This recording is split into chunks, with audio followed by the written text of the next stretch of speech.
Welcome to social post. నేను Nihal. So మనం retire అయిన తర్వాత ఏదైతే మనీ జనరేట్ అవుతుందో ఆ మనీ మొత్తం 100% ఏదైతే మనీ అవి మొత్తం మనం ఒక దాంట్లోనే ఇన్వెస్ట్ చేయొచ్చా, లేకపోతే కొంచెం డిస్ట్రిబ్యూట్ చేయాలా అనేది. సో దీని గురించి చెప్పడానికి చంద్రశేఖర్ గారు ఉన్నారు, amphi certified mutual fund distributor. ఒకసారి సార్తో మనం మాట్లాడతాం. Hi sir, welcome to social post. Hello అండి. హాయ్ సార్, ఇప్పుడు మనం రిటైర్ అయిన తర్వాత ఒక లంసమ్ అమౌంట్ వచ్చింది, ఒక 25 కానీ 35 కానీ ఎంతో కొంత లంసమ్ అమౌంట్ వచ్చింది. ఈ అమౌంట్ మొత్తం ఒకే దాని మీద ఇన్వెస్ట్ చేయడం మంచిదా, కొంచెం స్ప్లిట్ చేసుకుంటే మంచిది అంటారా? సార్, ఇక్కడ మనం ఇవాళ మాట్లాడుకున్నది ఏంటంటే జనరల్గా మ్యూచువల్ ఫండ్స్లో ఒక రూల్ ఉంది, rule of 100. Rule of 100. 100 minus the age should go to equity mutual funds, remaining should go to డెబ్ట్ ఫండ్స్. సో ఓకే, ఈ రూల్ గుర్తుపెట్టుకోండి. కానీ ప్రజెంట్ సినారియోలో చూసుకుంటే ప్రతి ఒక్కరు రిటైర్ అయ్యేది ఒక 58 or 60 ఇయర్స్కి అనుకోండి. 60 అనుకుందాం. 60 ఇయర్స్ అనుకోండి.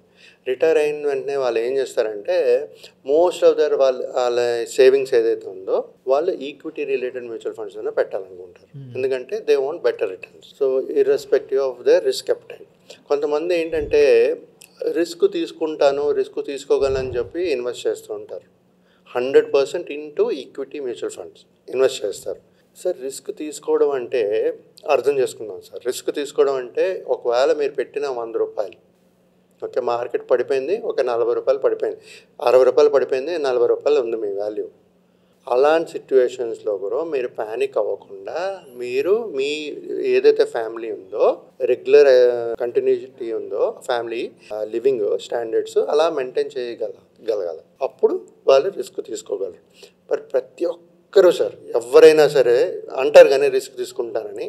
ఈక్విటీలో పెట్టి మార్కెట్ ఎప్పుడైతే 100 రూపాయల నుంచి 60 రూపాయలు పడిపోయిందో, 40 రూపాయలు వాల్యూ ఉంది, ప్యానిక్ అయిపోతారు, ఫియర్ వచ్చేస్తుంది అందరికీ. ఎవరికైనా సరే అంటారు కానీ ఆ ఫియరు, ఆ ప్యానిక్ అనేది వచ్చేస్తుంది. అప్పుడు అమ్మేస్తుంటారు. ఇంట్లో లాస్లో ఇంకా పోతుందేమో అని చెప్పి లాస్లో ఆయన అమ్మేస్తుంటారు.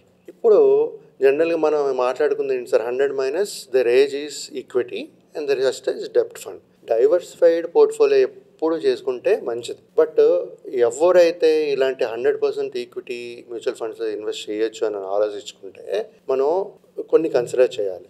జనరల్గా ఏంటంటే వాళ్ళకి అదర్ సోర్స్ ఆఫ్ ఇన్కమ్ అనేది ఉండాలి. ఇప్పుడు జాబ్ చేశారు, పెన్షన్ వస్తుంది, అది కాకుండా పెన్షన్ అంతా మొత్తం ఇన్వెస్ట్ చేస్తున్నారు, లంసమ్ కూడా ఇన్వెస్ట్ చేస్తున్నారు. But other source of income ఇంకేదైనా ఉన్నాయా, లైక్ రెంటల్ ఇన్కమ్ కానీ లేకపోతే ఇంకేదైనా సోర్స్ ఆఫ్ ఇన్కమ్ కానీ, ఎలాంటి విధమైన ఇన్కమ్ అనేది ఉండాలి వాళ్ళ ఫ్యామిలీ సస్టైన్ అవ్వడానికి. లేదంటే ఇది లేనప్పుడు ప్రతి ఒక్కరు ఏం చేయాలంటే ఒక పోర్ట్ఫోలియో డైవర్సిఫికేషన్ అనేది ఉండాలి. కొంత amount equity mutual funds, some amount in డెబ్ట్ ఫండ్స్. ఇలా చేసుకోవడం వల్ల ఏమవుతుందంటే సార్, మార్కెట్ వాలటైల్ సిచ్యువేషన్స్ ఉన్నాయి. ఇందాక చెప్పాను కదా, 100 నుంచి 60 రూపీస్ పడిపోయింది, 40 రూపీస్ ఉందని.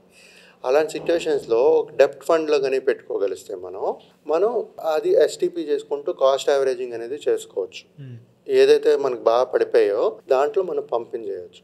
ఇప్పుడు మ్యూచువల్ ఫండ్స్లోనే కాదు, మీరు ఒకవేళ 100% మ్యూచువల్ రిస్క్ తీసుకునే ఇన్వెస్ట్మెంట్స్ ఏదైనా సరే చేయలేము. ఎందుకంటే మనకు అదర్ సోర్స్ ఆఫ్ ఇన్కమ్ ఉంటేనే మన ఆ రిస్క్ తీసుకొని మన ఫ్యామిలీకి ఏం అవ్వదు, పర్వాలేదు, మన రిస్క్ తీసుకుంటాను 10 years 20 years పర్వాలేదు వెయిట్ చేద్దాం అనుకున్నప్పుడు చేసుకోవచ్చు. బట్ ఆ రిస్క్ తీసుకోలేనప్పుడు, అలాంటి సోర్స్ ఆఫ్ ఇన్కమ్ బ్యాకప్ లేనప్పుడు ఎసెట్స్ ఉన్నా సరే ఎంతో కొంత మనకి తర్వాత ఫ్యామిలీకి ఉపయోగపడుతుంది అనేది ఒక బ్యాకప్ ఉంటుంది. అలాంటివన్నీ ఉందా లేదా చూసుకుంటూనే మనం 100% ఆఫ్ దర్ ఈక్విటీ ఒక 60 years person, retired person invest చేసే ఛాన్సెస్ అనేది చేసుకోవచ్చు. బట్ జనరల్గా ఈవెన్ గవర్నమెంట్ కూడా, సెబీ కూడా ఏమంటుందంటే ఒక సీనియర్ సిటిజన్ అయినప్పటికీ వాళ్ళు రిస్క్ అపటైట్ మినిమైజ్ చేయండి, మొత్తం డబ్బులు పెట్టకండి. ఎందుకంటే వాళ్ళు ఏమనుకుంటారంటే మ్యూచువల్ ఫండ్స్లో పెడితే బాగా ఎక్కువ వస్తుంది అంటారు, కానీ ఆ డౌన్ఫాల్ అనేది చూసుంటారు వాళ్ళు. సార్, ఇప్పుడు హిస్టరీ చూసుకుంటే సార్, ఇప్పుడు ఏదైతే మార్కెట్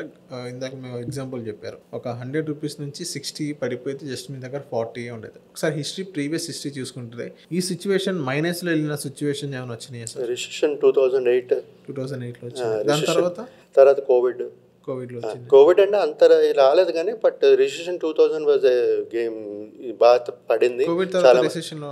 లేదు, కోవిడ్ తర్వాత మళ్ళీ ఇప్పుడు అంటే వాలటైల్గా ఉన్నాయి కానీ అంత పెద్ద డ్రాప్ ఫాల్ అయితే ఏం లేదు. బట్ అక్కడి నుంచి మళ్ళీ పికప్ అయింది. సో ఇప్పుడు ఏదైతే 2008లో రిసెషన్ రిస్క్ కదా అన్నారు, సో వాళ్ళ పరిస్థితి ఏంటి సార్? ఇప్పుడు వాళ్ళు విత్డ్రా చేసుకుని ఏవైతే అప్పుడు సేల్ చేసిన వాళ్ళు ఉన్నారో ఇప్పుడు అదే సెల్ చేయకుండా నిలబెట్టిన వాళ్ళు ఏదైతే వాళ్ళకి ఫ్యామిలీ నార్మల్గా they have earned very good wealth అండి. అప్పుడు ఎంత పడిపోయింది సార్? ఇప్పుడు 100 రూపీస్ అంటే ఎంత పడిపోయింది అప్పుడు జనరల్గా 60 రూపీస్ పడిపోయింది, 40 రూపీస్లో ఉండేవారు. ఇప్పుడు వాళ్ళు 150, 160, 200 కూడా ఉన్నారు.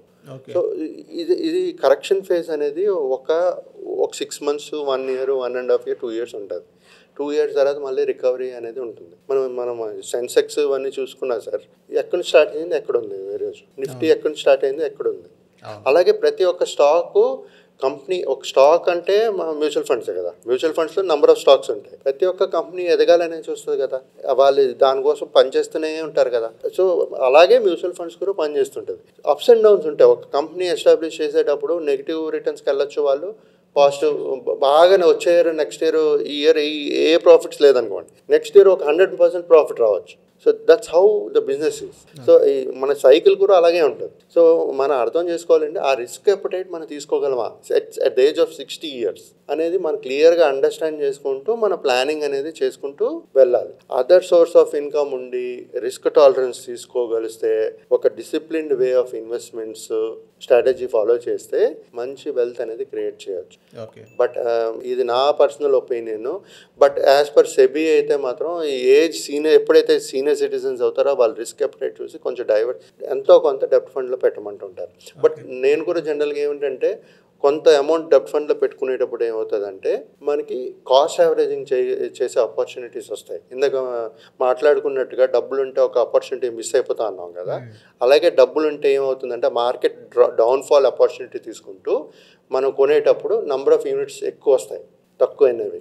సో కాస్ట్ యావరేజింగ్ అనేది జరుగుతూ ఉంటుంది. మార్కెట్ రికవర్ అయినప్పటికీ మనకి మంచి రిటర్న్స్, మంచి ప్రాఫిట్ వెల్త్ అనేది క్రియేట్ అవుతుంది. Okay. So thank you sir, మా సోషల్ పోస్ట్ వచ్చింది. Thank you sir.